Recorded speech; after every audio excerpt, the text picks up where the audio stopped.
నమస్తే రమ్మగారు. నమస్తే జయ. రమ్మగారు ఏదైనా మంచి కథ చెప్పండి. పట్టువదలని విక్రమార్కుడు మళ్ళీ వెనక్కి నడిచాడు. కాళేవరాన్ని భుజం మీద వేసుకున్నాడు. ముందుకు నడుస్తుంటే శవాన్ని ఆశ్రయించుకుని ఉన్నటువంటి భేతాళ్ళు ఒక కథ చెప్తానన్నాడు మార్గాయాసం తెలియకుండా. పూర్వం యమధర్మరాజుకి ఒక శాపం ఉంది. ఏమిటి? మాండవ్యుడు అనే మహాముని కొరత వేయించాడు. కొరత వేశారు. మహాముని కొరత వేసి మరణించాడు. కొరత పెట్టమంటే ఆయన దారిని ఆయన కూర్చున్నాడు. ఓ దొంగలు ఎవరో వెళ్ళారు అటు నుంచి, ఆయన పక్క నుంచి. ఈ దొంగలతో పాటు మాండవ్యుడిని కూడా దొంగగా భావించి రాజభటులు తీసుకుపోయారు. దొరికిన వాళ్ళందరినీ కొరతేయమన్నాడు రాజు. మాండవ్య మహాముని కూడా కొరతేటువంటి ఒక శూలంలోకి ఇట్లా దింపేస్తారు మనిషిని. శూల దండనం అంటారు. శూలారోపణ చేయించడమే కొరతేయటం. కొరత వేయబడి మరణించిన తర్వాత ఆయన యమధర్మరాజు దగ్గరికి వెళ్ళాడు. మరణానంతరం వెళ్ళినప్పుడు అడిగాడు, నాకు ఇలాంటి భయంకరమైన మరణాన్ని ఎందుకు ఇచ్చావు? నాకు ఇట్లా ఎందుకు మరణం సంభవించింది అని అడిగితే ఈయన ఏమన్నాడు, నువ్వు చిన్నప్పుడు చేసిన పని వల్ల నీకు ఇది వచ్చిందని చెప్పాడు యమధర్మరాజు. చిన్నప్పుడు ఏం చేశాడు ఈయన? మాండవి మహాముని 10 ఏళ్ల లోపల తూనీగలు కనపడితే వాటి రెక్కలకి ఇట్లా ముళ్ళు పెట్టి వాటిని ఎగరనివ్వకుండా చేసేవాట. చిన్నప్పుడు తూనీగల్ని పట్టుకుంటాం. సీతాకోక చిలుక దొరికితే అబ్బో వెంపర్లాటగా ఉంటుంది, దాన్ని పట్టేసుకోవాలని ఉంటుంది. ఏమిటో తెలీదు ఆ పట్టుకునే పిచ్చి. వాటికి ముళ్ళు పెట్టి వాటి రెక్కలకి వాటిని హింసించినందుకు నీకు ఇలాంటి మరణం వచ్చిందని చెప్పాడు. చెప్తే పాండవుడికి చాలా కోపం వచ్చింది. 10 ఏళ్ల లోపల చేసిన పిల్లవాడు చేసిన నేరం వాడిది అవుతుందా? అసలు పసితనం, నా చిన్నతనంలో నేను చేసిన దానికి నాకు ఇలాంటి శిక్ష ఇస్తావా? నీ శిక్షా విధానం బాగుండలేదు. నువ్వు కొన్ని 100 సంవత్సరాల పైగా నువ్వు శూద్రయోని యందు జన్మించి మానవుడుగా బతుకు నువ్వని యమధర్మరాజుని శపించాడు. ఆయనే విదురుడుగా జన్మించాడు. ఆయన విదురుడుగా జన్మించేశాడు. అంశ కాదు, ఆయన యొక్క అంశ ధర్మరాజు. ఆయనే విదురుడుగా పుట్టాడు. ఇక్కడ పుట్టేసరికల్లా ఈయన మరి ఇంతకాలం లేడు కదా, 150 సంవత్సరాలు ఎంతో 200 సంవత్సరాలు లేడు. ఈ లేని కాలంలో ఆర్యముడని ఒక ఆదిత్యుడు, అంటే సూర్య వంశంలో జన్మించిన వాడు ఆర్యముడు, యముడుగా యమధర్మరాజు పాలన చేసేవాడు. ఆయన చాలా శ్రద్ధ కలిగిన వాడు ఆర్యముడు. ఈ వచ్చిన పాపులందరినీ నువ్వు ఈ పాపం ఎందుకు చేసావు, నువ్వు ఇది ఎందుకు చేసావు, నీ వల్ల ఇట్లా తప్పైంది, ఎటా అయింది అని ప్రశ్నించి ఆయన ఒక లిస్టు తయారు చేసుకున్నాడు. ఒక ఏమనాలంటే ఒక నోట్స్ రాశాడు. అందులో చాలా భాగం స్త్రీల వల్లే నేను ఈ తప్పు చేశాను, మా ఆవిడ ఎంకరేజ్ చేసింది, నా ప్రేయస్ నన్ను ప్రొవోక్ చేసింది, మా అమ్మ నాతో చేయించింది, ఇలాంటివి వచ్చినాయి. ఆయన అవన్నీ క్రోడీకరించుకుని ఒక ఏమనాలి ఒక పిండితార్థం తీశాడు. ఎక్కువగా మానవులు తప్పులన్నీ స్త్రీల వల్లే చేస్తారు. ఆయన యముడు తిరిగి వచ్చిన తర్వాత, అంటే విదురుడుగా జీవితాన్ని చాలించి పైకి వచ్చిన తర్వాత ఆయన వెళ్ళిపోతూ యమధర్మరాజుకి ఆయన బాధ్యతలు అప్పచెప్తూ, అన్నా నేను ఒకటి కనిపెట్టాను, నేను చాలామంది పాపులతో మాట్లాడే వాళ్ళందరూ స్త్రీయే కారణం అని చెప్తున్నారు, దీని గురించి నువ్వు కనుక్కోవాలి. మనం ఎందుకంటే పాపికి శిక్ష ఇస్తాం, ఆ శిక్ష పడిన వాడికి వాడిని ప్రోవోక్ చేసిన వాడికి శిక్ష ఇద్దు అని చెప్పి వెళ్ళాడు. ఈయన అప్పుడు యముడు అప్పటి నుంచి శ్రద్ధగా వింట మొదలుపెట్టాడు. ఆయన కూడా అదే అనిపించింది.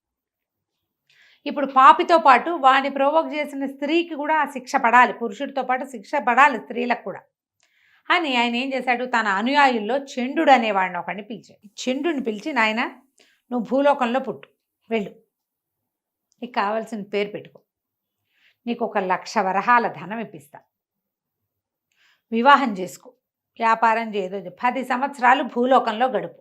ఇది ఈ స్త్రీల వల్లే ఈ పాపాలు జరుగుతున్నాయి అనే పాయింట్ మీద వర్కౌట్ చేసి అది పట్టుకొచ్చి నాకు చెప్పాలి నువ్వు అంటే చండు ఒప్పుకున్నాడు. భూలోకంలో వచ్చాడు. యువకుడుగానే వచ్చేసాడు. చండసింహుడు అనే పేరు పెట్టుతోటి ఉన్నాడు ఒక నగరంలో. అక్కడి నుంచి ఆ నగరంలో వ్యాపారంలోకి దిగాడు. అందరూ ఆహా ఓహో అన్నారు. యువకుడు స్ఫురద్రూపి, డబ్బు కలిగిన వాడు. చాలామంది మా పిల్లనిస్తామని పిల్లల్ని ఆఫర్ చేశారు. ఆయన వాళ్ళందరినీ వద్దనుకున్నాడు. సులోచన అనే ఒక పిల్లని నచ్చింది. ఆ పిల్లని పెళ్లి చేసుకున్నాడు.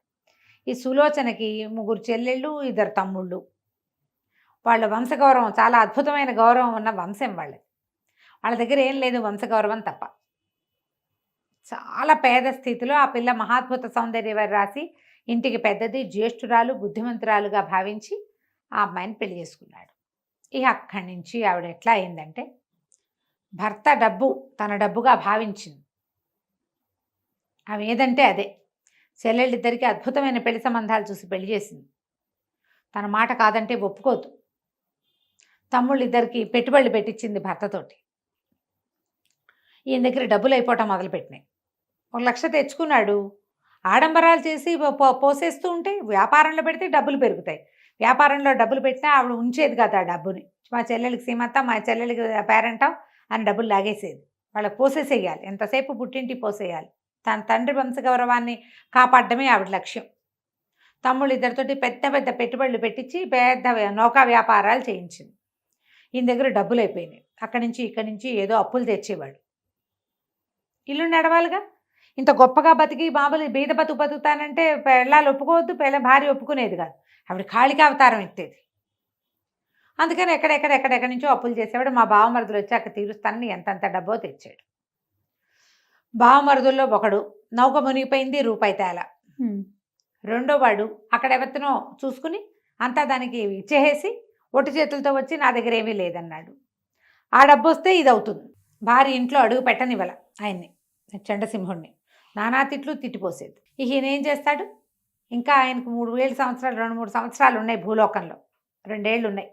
ఆ 2 ఏళ్ల పాటు ఈయన అక్కడ ఇక్కడ వాళ్ళతో వీళ్ళతో పేకాడుతూ పావులా అర్ధ దొరికితే దాంతో కడుపు నింపుకుంటూ వేరే వేరే ఊళ్ళు మారుతూ అప్పుల వాళ్ళకి మొహం చూపించకుండా 10 ఏళ్ళు పూర్తి చేసుకుని నరకానికి వెళ్ళిపోయాడు. పైకి వెళ్ళాక అప్పుడు యమధర్మరాజు కావలించుకున్నాడు. నాయన 10 ఏళ్ళు ఉన్నవరా, 10 సంవత్సరాలు నువ్వు లేకుండా ఇతను నరకం పోసిపోయింది. ఏమిటి చెప్పు, నువ్వేం తెలుసుకొచ్చావు? నువ్వు ఇప్పుడు ఏ దుస్థితిలో వచ్చావు? ఎక్కడో ఒక పాడుపడిన ఇంట్లో ఆహారం లేక చచ్చిపోయాడు. చిత్రగుప్తుడు మొట్టమొదట ఈయన చంద్రుడిని పంపించేటప్పుడే యమధర్మరాజు ఏం చెప్పాడంటే, ఈ 10 ఏళ్ళు నీ పాతకాలని మేము లెక్క పెట్టాం. చిత్రగుప్తుడు నీ చిట్టా రాయుడు, నీ సంగతి రాసుకోండి, మీ సంగతి మేము చూడం అసలని చెప్పారు. వీళ్ళు ఇతని జీవితంలో ఏం జరిగిందో వాళ్ళకి తెలియదు. వాళ్ళు చూస్తేగా రాసేది. మరి చూసటం లేకపోతే రాసటం కూడా ఉండదు. ఏమీ లేదు అక్కడ, ఏమీ చూడలే వాళ్ళు. ఇప్పుడు చెప్పమన్నాడు. చెప్పమంటే కదా, నువ్వు ఇప్పుడు ఎలాంటి స్థితిలో మరణించావు? నువ్వు నేను భటులు తెచ్చే నాటికి నువ్వు చింకి పాతలతోటి ఉన్నావు. 1,00,000 రూపాయలు ఇచ్చాను నీకు, 1,00,000 వరహాలు. వివాహం చేసుకున్నావు. ఏమిటి ఆ స్త్రీ? ఆవిడే నీ భార్య, ఆమె వల్లే కదా నువ్వు ఇలా అయ్యావంటే చంద్రుడు చెప్పాడు, కాదు, స్త్రీల వల్ల కాదు, మనుషుల ఏ పాపాలకి ఆడవాళ్ళు కారణం కాదు అని చెప్పాడు. కథ ఎట్లా కనపడుతోంది మనకి? చెప్పేసరికల్లా యమధర్మరాజు సరే అని స్థిమితపడిపోయాడు. ఇక్కడ దాకా చెప్పాడు బేతాళుడు. ఇప్పుడు అడిగాడు, 1,00,000 వరహాలు తెచ్చుకుని దేవయోని యందు జన్మించినటువంటి చండసింహుణ్ణి అడుక్కునేలాగా, అప్పులు చేసేలాగా, పారిపోయేలాగా, బీదాపికి తలదాచుకునే పాడుపడిన ఇంట్లో గడిపేలాగా చేసింది భార్య. అయినా కూడా అతను ఎందుకు చెప్పాడు? స్త్రీ వల్ల కాదు అని ఎందుకు చెప్పాడు అంటే నవ్వేట విక్రమార్కుడు. స్త్రీల వల్ల తమకి దొరికే సౌఖ్యం కోసం మగవాళ్ళు చేస్తారు తప్పులు. ఈయన మొదటే నేను మీ చెల్లెళ్ళ పెళ్ళిళ్ళు అవి నేను చేయలేను, ఇంత ఇస్తాను, ఇంతే అని చెప్పుంటే సరిపోయేదా? ఆమెను సంతోష పెట్టడానికి ఇచ్చాడు. నువ్వు సర్దుకోమంటే సర్దుకునేది, నువ్వు ఉంచితే ఉండేది ఆవిడ, నువ్వు ఉంచలేదు. ఇప్పుడు ఉంచకపోవడం తప్పెవరిది? ఉండకపోవడం తప్పు కాదు, ఉంచలేకపోవడం తప్పు. క్లియర్గా కదా. ఆమె వాళ్ళ తమ్ముళ్ళకి పెట్టుబడులు పెట్టమంటే నేను ఇంత పెట్టను, నేను ఇదే ఇస్తా, వాళ్ళని నేను వ్యాపారం చేస్తా, వాళ్ళని నా వెనకాల పని చేయమను అని చెప్పాలి. ఆమె కాళికా అవతారం ఎత్తేది. ఆమె అందంగా, ఆమె సంతోషంగా, ఆమె ఉత్సాహంగా ఉండి వాళ్ళ పుట్టింటికి డబ్బు పంపిస్తూ ఆవిడ మొగుడిని అలరిస్తుంటే అతనికి నచ్చేది. వాళ్ళ చెల్లెలు పెళ్లి చేసిన రోజున మొగుడికి బాధపూజ చేసి కావలించుకుని బోళ్ళంత శృంగారంలో ఉంచి తేల్చి ఉంటుంది. ఆయనకు ఆ సుఖం కావాలి, అందుకని ఆమెను సంతోషపెట్టాడు. అది ఆమె కోసం చేసింది కాదు, తన సౌఖ్యం కోసం చేసుకున్నదే. మగవాళ్ళు ప్రతిదీ పెళ్ళాల మీదకు తోస్తారు, అది తప్పు. అందులో 5% కూడా నిజం ఉండదు. వీళ్ళే ఇంట్లో గొడవ, ఆ గొడవని హ్యాండిల్ చేయలేరు, అందుకని ఇచ్చేస్తారు. నువ్వు హ్యాండిల్ చేయలేకపోవడం ఎవరిది తప్పు? ఆ గొడవ చేస్తుంది. ఇప్పుడే ఓ పిల్లాడు గొడవ చేస్తున్నాడు, ఏదో చెప్తావు వినలేదు, కేకలేసావు, ఏం చేస్తావు? చెంపకాయ కొట్టావు అంతే. ఆడాళ్ళని కొట్టమని చెప్పట్లేదమ్మా, మీరు అలా అర్థం చేసుకోకండి అపార్థాలు. గట్టిగా చెప్పాలి, సరిగ్గా చెప్పాలి. మన దగ్గర ఇది ఉంది, ఇంతే సోర్స్ ఉంది, నేను ఇదే చేయగలను, ఇష్టమైతే ఉండు, కష్టమైతే మానేయమని చెప్పగలగాలి. నయానో భయానో చెప్పుకోవాలి. ఇప్పుడు నేను బోళ్ళని తప్పులు చేస్తాను, నేను లంచాలు తీసుకున్నాను, నేను అవేవో చేశాను, వాటన్నిటికీ నా భార్య నన్ను ప్రోవోక్ చేసింది అంటే ఆమె ప్రోవోక్ చేయటం ఆమె తప్పైతే ప్రోవోక్ అవ్వబడ్డం ఎవరి తప్పు? కదా. అంతేగా. అందుకని చండసింహుడు చెప్పలేదు. ఉమ్. భార్యా సౌఖ్యం మీద ఉన్న వ్యామోహంతో ఆయన చేసాడు ఆ పొరపాట్లని. ఇతను మొదటే ఓ 10,000 వరహాలు మీ పుట్టింటికి ఇస్తాను, ఇంకా మళ్ళీ వాళ్ళు మన జోలికి రావడానికి లేదు, నువ్వు నేను మన ఇంట్లో ఉందాం అంటే ఒప్పుకునేది ఆవిడ.